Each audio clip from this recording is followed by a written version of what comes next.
अस्सलाम वालेकुम दोस्तों, मैं हूं खालिद रजा और आप देख रहे हैं रजा इलेक्ट्रॉनिक्स यूट्यूब चैनल। दोस्तों, आज की इस वीडियो में हम इलेक्ट्रिक रूम हीटर की रिपेयरिंग पे डिस्कस करने जा रहे हैं।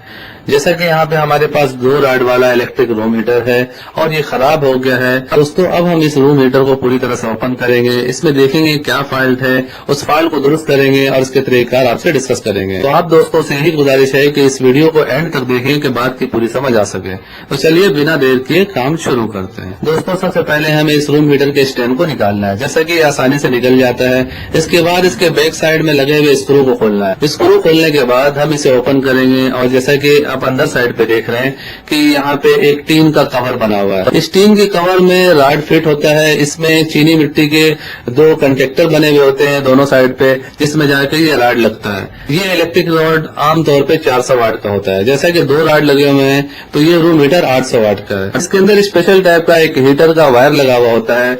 जो बाजार में आम तरह के हीटर मिलते हैं, ये वायर उनसे मुख्तलिफ होता है। दोस्तों, आपने अक्सर देखा होगा घरों में जो हीटर इस्तेमाल की जाती है, उसकी जो वायर जहाँ पे कनेक्शन किया जाता है वहां से अक्सर जल जाती है। हीटर में हम ये काम करते हैं कि हम हीटर के वायर को खींच के लंबा करते हैं और उसे कनेक्शन वाली जगह पे लपेट देते हैं, तो दोबारा से हमारा हीटर ऑन हो जाता है। सेम यही काम इसमें भी हमें करना है। जैसा कि शीशे का रॉड आप देख रहे हैं, इसके अंदर जो है वो हीटर वाली वायर है और ये बहुत पतली होती है, तो इसे हमें थोड़ा सा खींच के एक वायर को बाहर की तरफ निकालना है। और जैसा कि साइड में टर्मिनल बना हुआ है, जैसा कि आप देख रहे हैं, ये चीनी मिट्टी का बना हुआ होता है। इसमें स्क्रू लगा हुआ है और इसी में मेन कनेक्शन की वायर आगे लगती है। तो हमें इस वायर को थोड़ा सा खींच के इसी में लपेट देना है और फिर ऊपर से हमें स्क्रू लगा के टाइट कर देना है। जैसा कि आप देख रहे हैं कि थोड़ा बहुत इसका शीशा भी किनारों से टूटा हुआ है।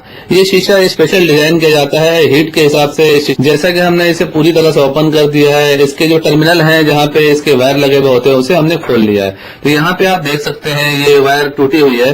तो अक्सर ये वायर जो है हीट होने की वजह से टूट जाती है, तो बस हमें खींच के इस तार को लंबा कर देना है और करके इसमें लगा देना है और दोबारा से इसे फिटिंग कर देना है। स्क्रू वगैरह को हमें नए सिरे से खोल के दोबारा से अच्छी तरह से साफ करके लगा देना है।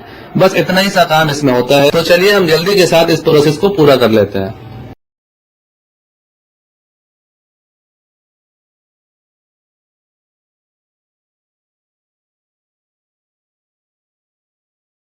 जैसा कि दोस्तों हमने इस रूम हीटर के रॉड के अंदर वाले हीटर वायर के कनेक्शन को दोबारा से कर दिया है और जैसा कि हमने इसके टर्मिनल वगैरह भी अपनी जगह पे सेट कर दिए हैं, तो अब हम इसे फिट करने जा रहे हैं।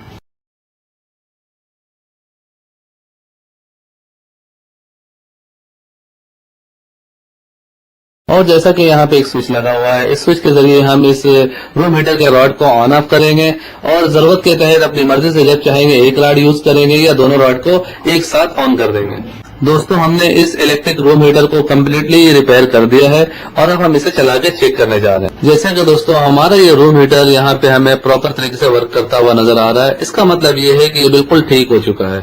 सो फाइनली दोस्तों, मेरी आज की ये वीडियो यहीं तक थी। वीडियो के बारे में कमेंट सेक्शन में अपनी कीमती राय जरूर दीजिएगा। वीडियो को लाइक भी कर दीजिएगा, दोस्तों को भी शेयर कीजिएगा। चैनल में नए हैं तो चैनल को सब्सक्राइब करके बेल आइकन भी प्रेस कर दीजिएगा। अपना और अपने प्यारों का बहुत सा ख्याल रखिएगा, दुआओं में याद रखिएगा। मिलते हैं नेक्स्ट वीडियो में। अल्लाह हाफिज।